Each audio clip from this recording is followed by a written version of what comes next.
can't. There's like dirt inside my phone jack or whatever. I can't put in my headphones, so there's gonna be a lot of like echoing and feedback. Yeah, that's fine. So like Yeah, there's no I feedback. just You're can't fine. really use push to talk 'cause my phone's all fucked up, you know? Bro, this is the most bullshit excuse ever heard. Can you can you hear us though? Yeah, I can't just like if you guys can tolerate Yeah, like feedback, there's no then feedback. You're good. okay. It's only feedback when you guys can because I have to use the speaker. Oh, yeah, no shit, bro. Okay, so I guess we could just take turns or whatever. So I'll let Bryn go. Wait, what's the debate like proposition? Wait, what were you protesting? Maybe you should have started there with that article that you posted. Okay, so in New Hampshire, Chris Sununu, the governor of New Hampshire, he put out like 10 orders, and the second order was that like gatherings of 50 people or more are like not legal anymore. And so we think that's a violation of the First Amendment, which is the freedom of assembly. And so we're protesting that essentially. So it actually isn't a violation of the First Amendment because the First Amendment just requires the ability for the government to set up under conditions that would be normal and at the leisure of its civilians the ability to aggregate. And so it actually can set restrictions on where people can meet up. And so that's actually why we have what are called First Amendment zones. So there actually is reasonable limitations on the First Amendment. For example, is fire in a movie theater. What I want you to defend to me, though, is why you think that we should allow people to engage in this kind of behavior. And what I want you to do is explain to me the symmetry breaker between vaccines and not quarantining. I'm not sure what you mean by vaccines. Yeah. So the reason. Wait, No. I'll explain. Yeah, I mean you just cut me off. That's not fair. Yeah, You just cut me I'll off. explain to I you. didn't cut you off. You cut. Yeah, I'll explain to you the difference. The reason why vaccines are effective is because they create a herd immunity. Quarantines simulate. I'm not anti-vaccine. I'm not anti. I'm not. Yeah, but you're anti-quarantine. Yeah, but you're anti-quarantine. And so I'm interested in why you think that we should not be imposing quarantine measures on people. Because it's a breach of civil rights. Okay. I think people, if they want to be quarantined, they can do that. But if they don't want to, I think it's pretty immoral to force them to be in Yeah, do you not think that it's immoral to put a severe strain on care workers and also increase the risk of elderly and at-risk patients from dying from this virus that we don't have a vaccine to? I think I think it's their own responsibility to do what they can to not be at risk for themselves. We're not talking about risk for themselves. We're talking about the fact that the actions that you are currently engaging with increase the risk of healthcare workers and individuals at risk, such as the elderly and immunocompromised, from dying from this virus. What you're doing is the reason why we suggest that quarantine should be done is so that we don't have the spread of the virus to those who, if they catch it, will die. And I'm interested in why you think that. So we've already taken it off the table that this is actually a breach of civil liberties. Like this, that's not the case. The reason we're allowed to suggest quarantine measures is because there are reasonable limitations on the First Amendment. And so the only thing remaining is that you seem to have some, like, you have to be able to explain to me why we shouldn't quarantine individuals when all the science points towards their effective use. Well, okay. There's like several points that you're like floating around, and I feel like I want to address like one point. You said like the issue of like it's not a violation of civil freedoms or whatever. And that's off the table. I don't agree that's off the table. You said that something like it's not in the like in the First Amendment the government says that it can that's in time of like crisis or whatever, it can just not do that. But not just crisis at all times. Actually, like if you can actually show me within the First Amendment, not the whole Constitution, but within the First Amendment, where it says in the time of a crisis it can revoke the First Amendment. No, it's not. It's not under a time of crisis. They can actually limit the First Amendment under any case.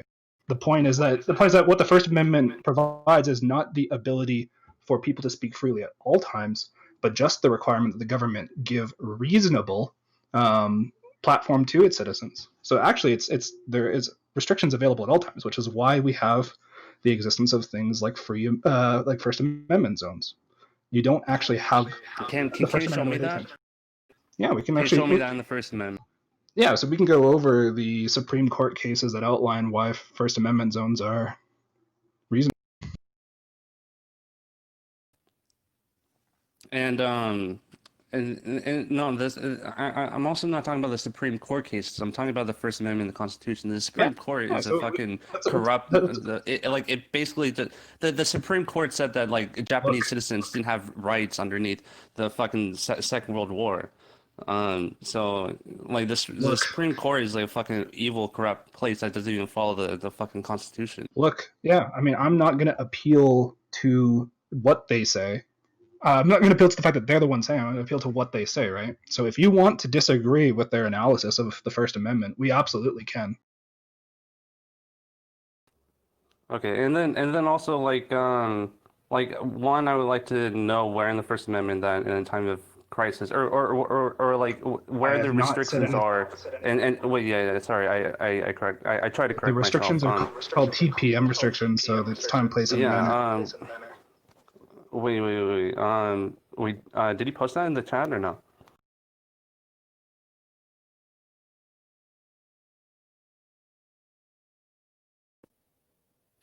And then regardless of the Constitution, I think human rights are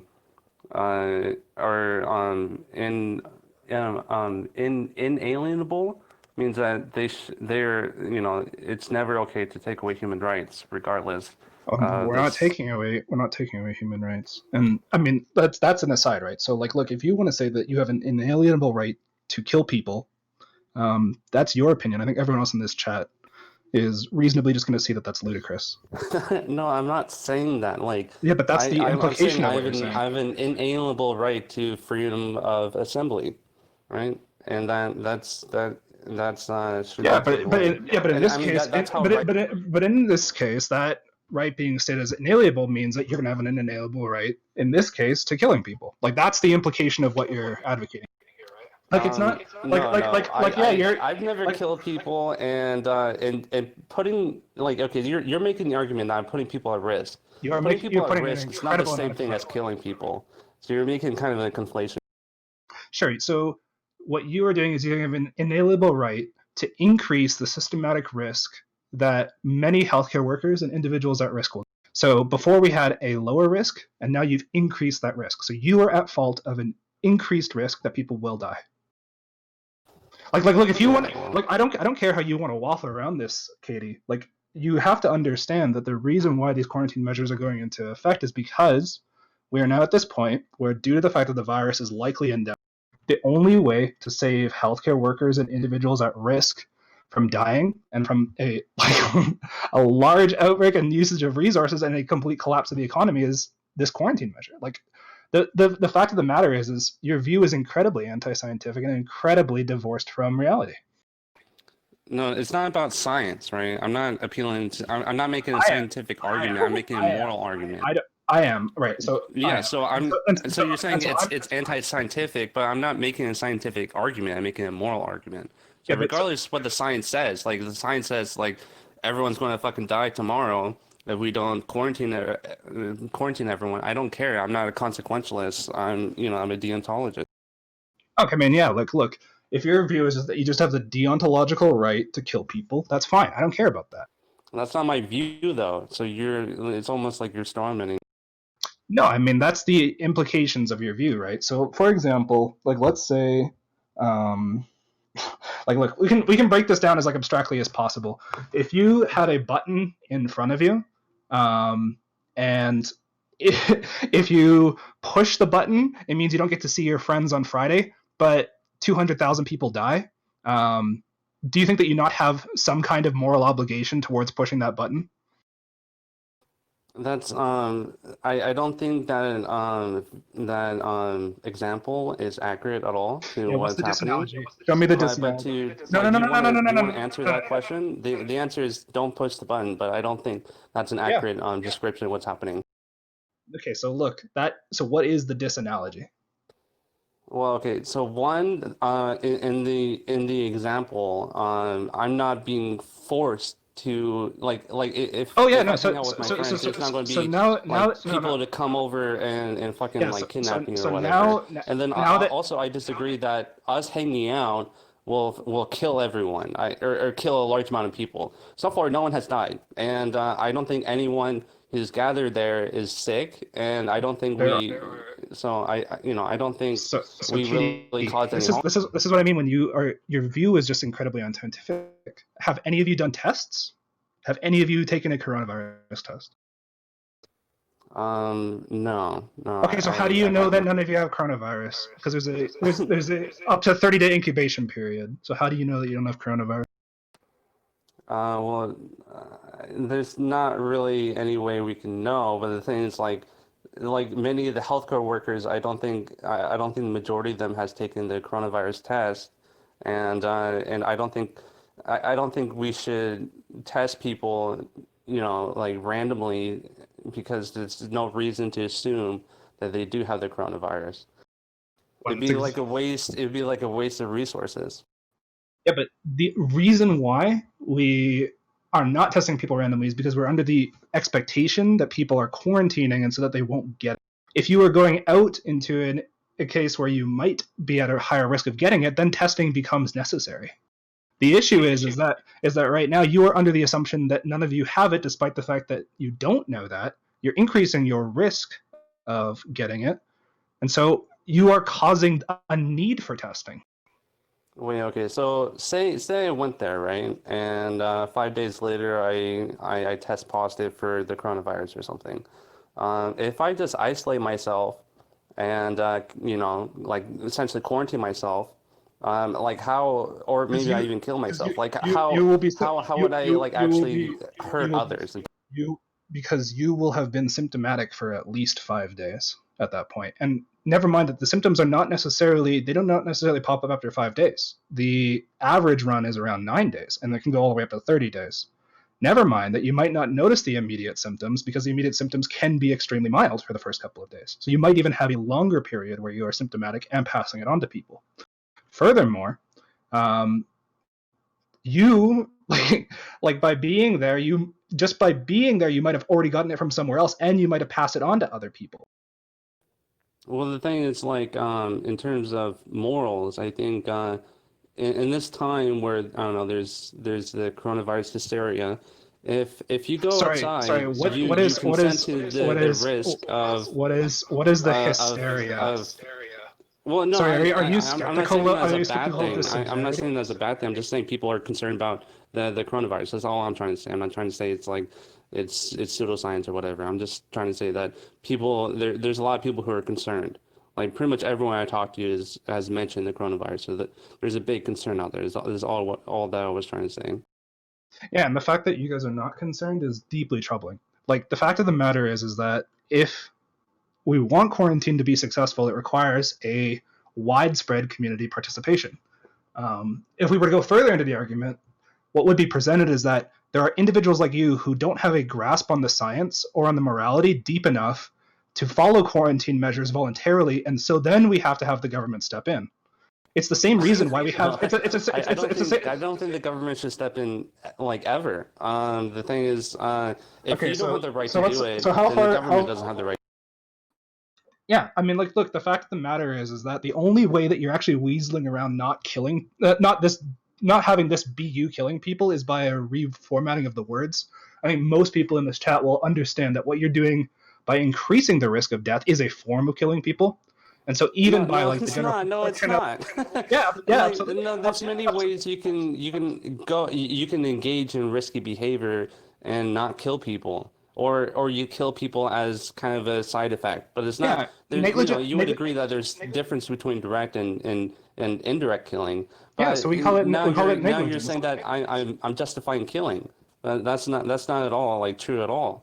No. The But the thing point is like the point is the thing is like no, look, the point is that when you have like risky forms of negligence, such as driving, we put legitimate restrictions on the ability for people to engage in those events.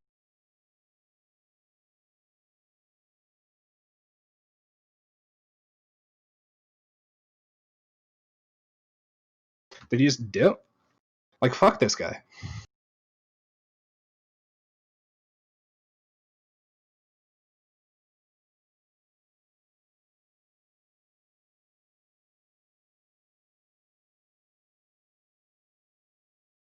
Bryn, you would agree that like Wesley is like literally what he's promoting Yeah. is going to lead to Yeah. like what he doesn't want, which is like forced quarantine, which is just like hilarious. Yeah, I mean, people like Wesley are why we have to have quarantines. Yeah, in an absolutely like best case scenario world, we would all be like sort of how it is culturally in like South Korea and Taiwan, where people generally do stay at home when stuff like this occurs. But even then, it gets to the point where you have to quarantine via the police. Like, yeah, I wish that everyone would just stay home. I've voluntarily stayed home. Wesley has decided that he does not want to stay voluntarily home because he would rather go and LARP about civil liberties. With people like Wesley, that's when you have to bring in the police because there are individuals like him who cannot figure out whether or not they should be staying at home. They have terrible understandings of the virology because the idea is like when I start hearing things like I wouldn't pose a risk to anyone if I just kill myself once I get it, like completely ignores the fact that the incubation period is one where you can spread the disease. I actually have a question. Couldn't you just presented him with a reductio on like some stupid reductio on how you could do something that increases risk for others? Like let's say I take like a bulldozer and drive in the middle of the streets, and then like Yeah, that was my I- next I could that was my come- next that was my next step with the button pushing, and also to point out that we already do this. Like with cars, right? We put a legitimate restriction on cars. So, for example, there are 5-year-olds who want to go drive cars. If you think that we should like be letting 5-year-olds drive cars needlessly, like I think that that's a sincere enough reductio that most people are going to realize this view is seriously challenged. Like, yeah, optimally speaking, we wouldn't have laws, but there's a reason why we do eventually have to have some kind of mandating of things like quarantine. Because in this case, there's individuals like Wesley who go out and break those quarantines for needless reasons. Which will just lead to it being done by force. Yeah, I mean, I don't even care about that. I think that the bigger thing is like there is. So if we take increased risk to be a problem, and so we can say like, look, so like we actually do this. I mean, when we talk about things like vegans do this, and Wesley does this when they talk about things like atherosclerotic risk from meat consumption, right? Meat consumption does not cause like a death in every person who eats meat, but it causes an increased risk in the meat, and then we can calculate how many extra deaths that is per year. It's the same thing with like Wesley. Like we could go and figure out like how many extra deaths Wesley and his group is contributing. In fact, I think it's probably going to be higher than 1. Like there is probably like if this continues, there will most likely be more than 1 person who dies or at least contracts a severe case of this from their group. Wait, I hope that didn't come off as like I cared about the government. No. Yeah, no, I know that you. What I was saying. I know that you don't. Like, I'm just hoping that like from Wesley his isn't that view. much of an egoist, right? That like yeah. No, it's like it's insane, right? The point is the point just is like this idea that risk does not equate to some amount of deaths is one that he disagrees with in other cases because he's used arguments concerning atherosclerotic risk before when talking about veganism.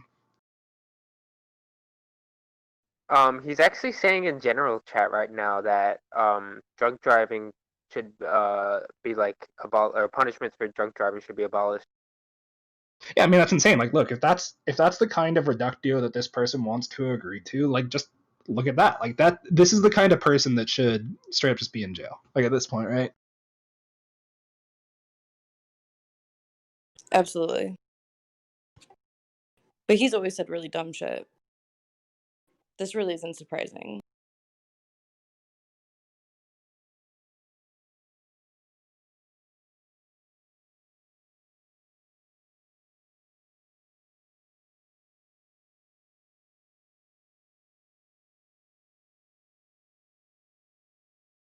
Is this argument essentially like the libertarian free will?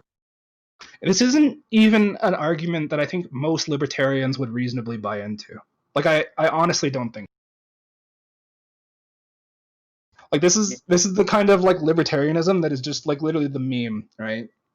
Like you have like a statewide order to limit meetings under 50 people, and you have individuals meeting up as a LARPy protest against a view of the First Amendment that isn't even factual. So like this is the kind of thing that annoys me about libertarians, and is part of why I stopped being a libertarian. Is they haven't even done their due diligence in understanding what how the First Amendment is interpreted, right? If they have a solid argument against what Hague v. Committee or Thornhill v. Alabama concludes about the First Amendment, they're more than welcome to present it to me. Or they're welcome to present a reconstruction of the First Amendment or a reanalysis of the First Amendment that does include this kind of understanding of civil liberties. But the fact of the matter is that the First Amendment does not provide unequivocal access to free speech in all cases. There's like legitimate restrictions on the First Amendment in many cases. The most like trivial case being the can't yell fire in a crowded theater. Bryn. The can't yell fire in a crowded theater. That's more like the property owner of the theater can kick you out for not being civil. Essentially, that's more of a property rights issue than because the Constitution. It only restricts the government. It doesn't restrict private owners, right? No. Can't yell fire in a theater has absolutely been addressed by the Supreme Court multiple times. Yeah, I was about to say. That's not what I'm not saying that I'm not talking about the Supreme Court and whether it's been addressed. I'm talking about wait, hold on. Yeah, you can't how it applies to government, not private people. So the thing is like panic on a government space either. So the Constitution is meant to regulate the federal government. It's not meant to regulate private citizens. Yeah, but you also couldn't yell fire in a crowded like congressional hearing. The same reasons that the First Amendment is revoked there would be in the theater case would be revoked there as well. And then another example of this is the fact that the government can restrict protests to free speech zones. Like this has been tested multiple times at like every level of government. Yeah, and I don't think the government follows its own constitution, as seen by so many examples in history. So when you say like the government has done this in the past, so therefore it's not a violation of the First Amendment, I don't think that's a good argument because the government violates its own constitution all the time. Yeah, but that's not my point. My point is that there is an analysis and precedent set forward in Thornhill versus Alabama or Hague versus the committee that address why we have free speech zones. And I'm wondering, I'm wondering what your response is to those. I don't think, I don't agree with the court cases. I think the Constitution is pretty clear. What part do you disagree with? It doesn't matter how many court cases you have. The Constitution is, and also like okay, I don't want to debate with you if you're going to mute me or if you're going to talk over me. So if that's going to happen, I'm just going to quit. So is that going to continue to happen or no? Yeah, if you have these outbursts where you're not responding to the questions and you're strawmanning my view, yeah, absolutely, I'll mute you. Okay, but the thing is, you muted me when I wasn't, when that wasn't the case. Here, Wesley, I'll just mute you instead of Bryn if this happens. Okay? Like, look, it's insane, right? Like you can agree, you can disagree conceptually with the existence of the free speech zones, but if you're citing the First Amendment, you have to understand how the Supreme Court has read the First Amendment. And the fact of the matter is that the current understanding of the First Amendment in the United States is such that there can be restrictions on the time, place, and manner of public gatherings. And so there are legitimate cases where we can restrict free speech, and quarantining is one of those cases.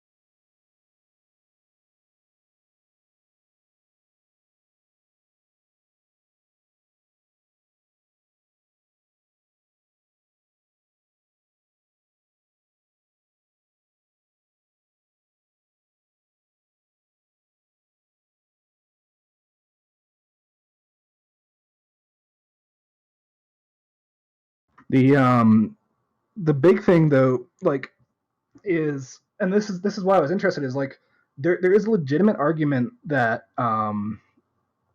in some cases the government has not met the requirements for quarantine. And so there have been cases before. For example, in San Francisco in the early 1900s, the government called for a quarantine, and it hadn't met the requirements to quarantine, and so the order was overturned as being unconstitutional. But there have been other cases where quarantines did in fact meet the requirements. And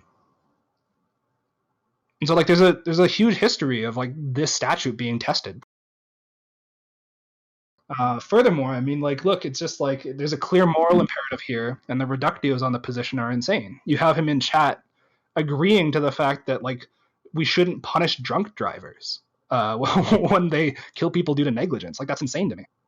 The existence of like collective punishment is so that we can try and like have as much as little of this as possible. If you're just gonna like harp on these like I'm not a consequentialist, I'm a deontologist views, I mean you need some kind of rigorous analysis there, and I actually haven't heard any kind of rigorous analysis of how this plays out deontologically.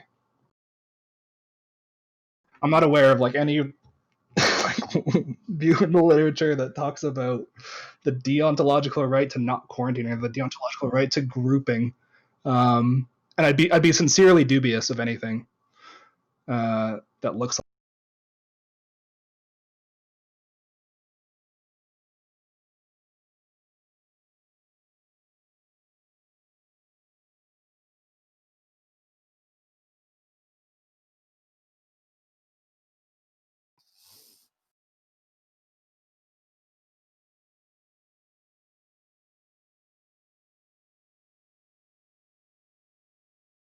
Did he leave again?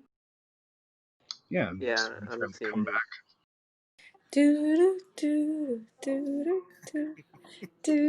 Wait, Bryn, you said he is coming back?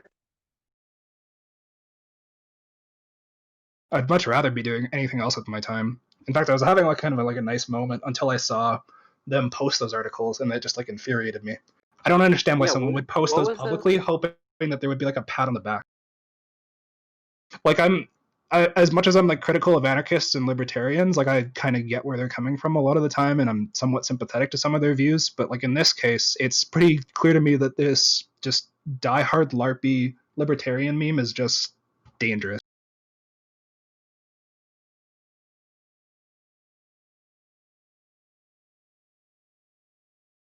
Like, can you imagine protesting? So not only were they not actually really protesting because the ban is only on groups above 50 right now, and they're a group of like 10 people. But like, can you just imagine like protesting quarantine measures right now? Just so tone deaf to me. Hey, I have a question. Yeah, go ahead. All right, so I'm not sure, but I've heard like the mortality rate for coronavirus is like 1.5 to 2%, right? So I agree that it's important to like protect whoever could possibly die from it. But do you think more people would be affected by losing their jobs because of quarantine, or not even losing their jobs, just not being able to work? All the people who live paycheck to paycheck, like you got to think about those people as well. No, I think that we do. And so, like, one of the things I've really been patiently waiting from is some kind of substantive response from the government. So, for example, if you look at like China and South Korea, one of the first things they did was guarantee income and guarantee rent and guarantee food. And then in Canada, we sort of have somewhat similar systems set up, as well as there's some at the provincial level guarantee that if they keep you on staff, the government will subsidize a significant portion of that pay. So yeah, I mean, it is a tough thing. The problem is that when we talk about systemic risk and we have to do risk analysis, if you look at the kinds of analyses that are coming out of groups, for example, the one published by Imperial College, the curves in which we choose to go forward with like half-hearted measures or no measures at all result in millions of deaths. And I don't think that there's been any rigorous analysis by economists or individuals with your proposition showing that we'd be resulting in millions of deaths by the quarantine measures. And so, like, if that can be presented to me, I'm more than willing to have my position changed. But I don't have the intuition, and I haven't seen any rigorous analysis. And I don't really like to make decisions just based on my feelsies. I'm usually much more interested in evidence and calculation. And so far, I just haven't seen that from people presenting this.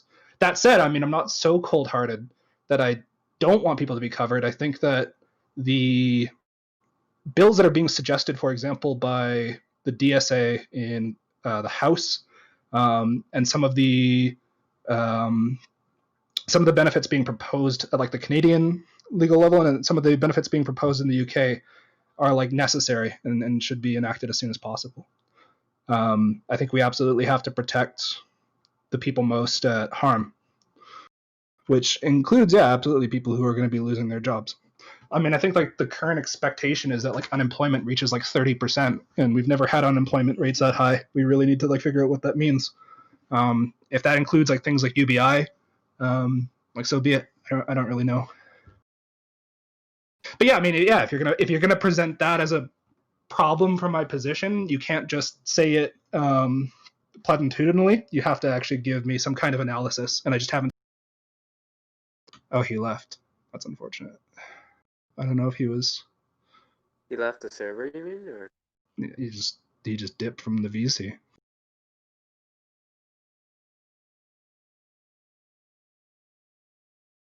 Like, yeah, it's bad that people are losing their jobs. And lots of people are going to lose their jobs. There's going to be huge supply chain issues.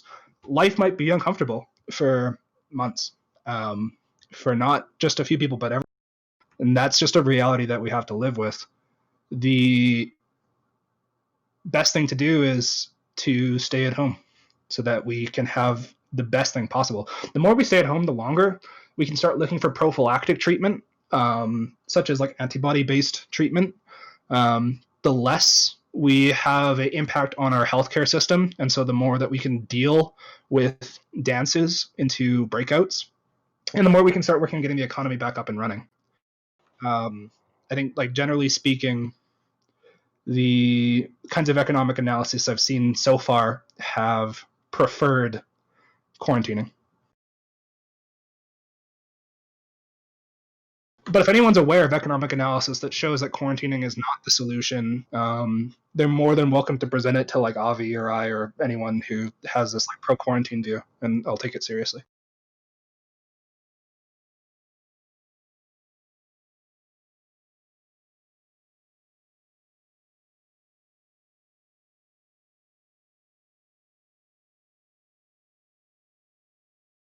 The Earn It bill, as far as I'm aware,